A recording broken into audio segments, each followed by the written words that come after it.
কুমিল্লা মুরাদনগরে এই মেয়েটির উপরেই ঘটনা ঘটানো হয়েছিল। এই হিন্দু মেয়েটিকেই তারা ধর্ষণ করেছিল এমন প্রশ্ন উঠে আসে। আদৌ কি সত্য? আসলে এই মেয়েটির উপরেই সেই নির্ধারণটি করা হয়েছিল কিনা তা জানতে আপনাদেরকে পুরো ভিডিও অবশ্যই দেখে আসতে হবে। কুমিল্লার মুরাদনগরে হিন্দু ধর্মাবলম্বী এক নারীকে ধর্ষণের অভিযোগ উঠেছে। এনসিপি নেতা সার্জিস আলম বলেছিলেন, অভিযোগ প্রমাণ করতে পারলে তিনি রাজনীতি ছাড়বেন। ঘটনার সপ্তাহের আগে দুনো ভাই ঝামেলা টুইছে। এক সপ্তাহ পরে ঝামেলার পরে এক সপ্তাহ পরে হজর আলী আমার গড়াইছে, দরজা ভাঙি ঠিক আছে, আইয়া অত্যাচার করছে। সার্জিস হাসনাত, আপনাদেরকে বলি, হ্যাঁ, কিছু হইলে তো আন্দোলন রাখবেন, কিছু হইলে এই থাকবে এই থাকবে না। এতদিন কোথায় আন্দোলন করছেন? কতদিন আন্দোলন করতে পারছেন? পারেন নাই তো, সুযোগ পাইছেন আন্দোলন করতেছেন, তাহলে ভালো কিছু আন্দোলন করেন। Please excuse my language today. আসসালামু আলাইকুম দর্শক, দেশ ও দেশের বাইরে থেকে যারা এই মুহূর্তে ভিডিও ওপেন করেছেন সবাইকে অসংখ্য অসংখ্য ধন্যবাদ। দর্শকের প্রথমে আপনারা দেখেছেন যে কুমিল্লা মুরাদনগরে যে হিন্দু মেয়েটিকে ধর্ষণ করা হয়েছিল তার কিছু ফুটেজ তুলে ধরা হয়েছে। এদিকে সার্জিস আলম বলেছে এটা প্রমাণ করতে পারলে সব কিছু ছেড়ে দেওয়া হবে, এমন কিছু কথা বলেছেন। এদিকে বাংলাদেশের নাটকের কিছু তারকার মধ্যে একজন আছেন পাবেল, উনি বলেছেন অনেক কিছু সার্জিস আলমকে নিয়ে যা আপনারা প্রকাশ্যে দেখতে পারেন। এদিকে জুলাইয়ের আন্দোলনের কিছু নেতাকর্মীরাও তুলে ধরেছেন এমন কথা। তবে কেন এত সব সরগরমিল? চলুন ইলিয়াস কাঞ্চন সহ কি বলছে শুনে আসি। কুমিল্লার মুরাদনগরে হিন্দু ধর্মাবলম্বী এক নারীকে ধর্ষণের অভিযোগ উঠেছে।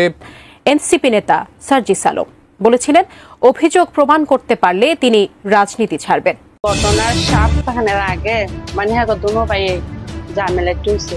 এক সপ্তাহ পরে ঝামেলার পরে এক সপ্তাহ পরে হজর আলী আমার গড়াইছে, দরজা ভাঙি ঠিক আছে, আইয়া অত্যাচার করছে। সার্জিস হাসনাত, আপনাদেরকে বলি, হ্যাঁ, কিছু হইলে তো আন্দোলন রাখবেন, কিছু হইলে এই থাকবে এই থাকবে না। এতদিন কোথায় আন্দোলন করছেন? কতদিন আন্দোলন করতে পারছেন? পারেন নাই তো, সুযোগ পাইছেন আন্দোলন করতেছেন, তাহলে ভালো কিছু আন্দোলন করেন। Please excuse my language today, but July কারো বাপের না।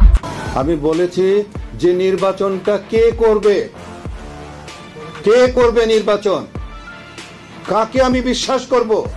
তারা যারা এখনো পর্যন্ত যারা বসে আছে মন্ত্রণালয়ের মধ্যে, তাদেরকে দিয়ে কি আপনার রাষ্ট্র পরিচালনা করবে? তারা তো নানান রকমের কান ভারী করছে। তাদের ছাত্রদের মধ্যেও কিন্তু কিছু গ্রুপ সৃষ্টি হয়ে গেছে। উপদেষ্টা আসিফ মাহমুদের ব্যাগ থেকে উদ্ধার হলো পুলির ম্যাগাজিন। সকালে টার্কিশ এয়ারলাইন্সে মরক্কো যাওয়ার প্রস্তুতির সময় শাহজালাল আন্তর্জাতিক বিমানবন্দরে স্ক্যানিং এ ধরা পড়ে অস্ত্রের এই অংশটি। আসিফ মাহমুদ পিস্তলটা পেল কোথায়, কবে রেজিস্ট্রেশন করছে এবং তার জনসমক্ষে সেটা উপস্থাপন করুক। সরকার কই? সরকার তো নাকে তেল দিয়ে ঘুমায়।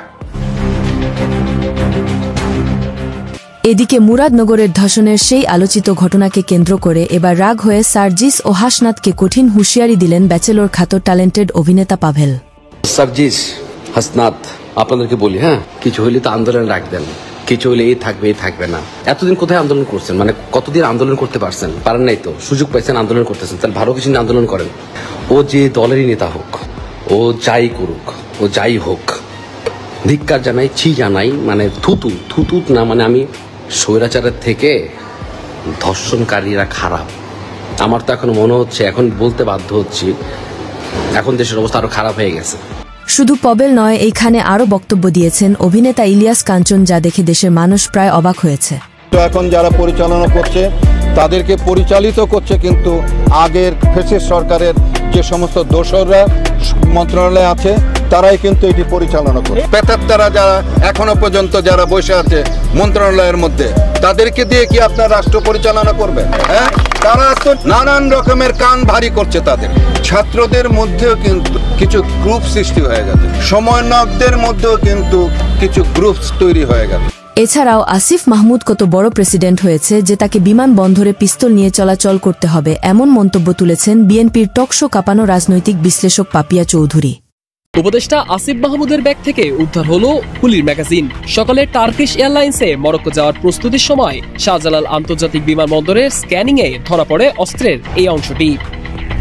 আসিফ মাহমুদ পিস্তলটা পেল কোথায়, কবে রেজিস্ট্রেশন করছে এবং তার জনসমক্ষে সেটাকে উপস্থাপন করুক। ৭১-এর মুক্তিযুদ্ধকে নষ্ট করে নস্যাৎ করে যারা মুক্তিযুদ্ধের বিপক্ষ শক্তি ছিল ১৯৭১-এ, তারা এত অতি উৎসাহী হয়ে যাচ্ছিল যে ৭১-এর চেয়ে একটা বড় কিছু ঘটে গেছে। চাঁদাবাজ, ছিনতাইকারী, ধর্ষণকারী। শুধু তাই নয়, আসিফ মাহমুদ কেন রিভলভার নিয়ে চলতে হবে? তার জীবনের কি একারই দাম রয়েছে? আর যারা খেটে খায় তাদের জীবনের কোনো মূল্য নাই। স্বৈরাচার পলায় যাওয়ার পরে সরকার আইলো কোত্থেকে? এটা এনসিপি নেতাদের কাছে আমি জানতে চাই। এখন ঘোষণাপত্র নিয়ে চাল বাহানা, এগুলা কইরা এই দেশে তো আর পাবা না। যদি আসিফ মাহমুদের মতো সবাই এখন পিস্তল নিয়ে রাস্তাঘাটে বের হয়, তাহলে দেশের শাসন ব্যবস্থা কোথায় গিয়ে ঠেকবে একবারও চিন্তা করে দেখেছেন? তাই তো জুলাই আন্দোলন কারো বাপের না এমন মন্তব্য দিয়ে দেশের মানুষের মন জয় করে নিয়েছেন এই সেই শিক্ষার্থী। Please excuse my language today, but July কারো বাপের না। সর্বদলীয় আমজনতার জুলাই কোনো দলীয় সম্পত্তি না। কোনো রাজনৈতিক দল এককভাবে জুলাই ঘোষণাপত্র পাঠ করার অধিকার রাখে না। সারা বাংলাদেশের মানুষ 18 জুলাই দেখেছে গাট্টি বস্তা বেঁধে পাবলিক বিশ্ববিদ্যালয়ের আপনারা ক্যাম্পাস ছাড়া মানুষ। আর আমরা স্যার একটা মারলে 4টা আসে, সেই আন্দোলন করে ফ্যাসিস্ট নামানোর মানুষ। কাদের স্টেক আপনারা বাদ দিচ্ছেন? এই জুলাই অভ্যুত্থান শহীদ, আহত, প্রাইভেট, মাদ্রাসা, স্কুল, কলেজ, হেফাজত, সাংবাদিক, শ্রমিক শ্রেণী, সেনা অফিসার থেকে শুরু করে সবার। তিনি আরও মনে করেন, ছাত্র জনতা থেকে উঠে আসা যে জুলাই আন্দোলনের সবাই জীবন দেওয়ার জন্য প্রস্তুত ছিল, সেই জুলাইকে কিছু চক্র বিক্রি করে এখন রাজনৈতিকভাবে তারা ভিতরে ভিতরে ফায়দা নিচ্ছে। তাই তাদের স্টেজ পানো বক্তব্য এখন মানুষের কাছে হাস্যকর মনে হয়, এমনটি জানিয়েছেন ঢাকায় চলাচল করা কিছু রিকশা চালক।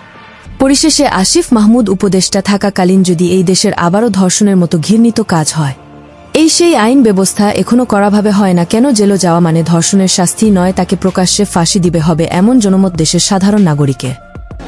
তারা খালাস পেয়ে যায়, তাহলে আওয়ামী লীগ দোষ করছে কি?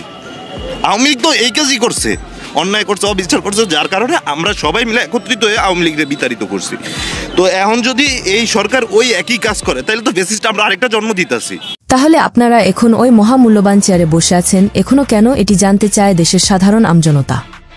সার্জিস হাসনাত, আপনাদেরকে বলি, হ্যাঁ, ও যে দলেরই নেতা হোক, ও যাই করুক, ও যাই হোক, ধিক্কার জানাই, ছি জানাই, মানে থুতু থুতু। বাট জুলাই কারো বাপের না।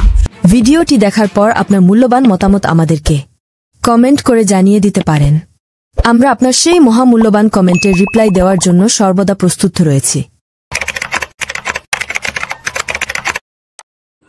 তবে সব কথার মাঝেই উঠে আসে জুলাই কারো বাপের না এমন প্রশ্ন তুলে ধরেন অনেকেই আছেন যা বাংলার জমিনে বেঁচে।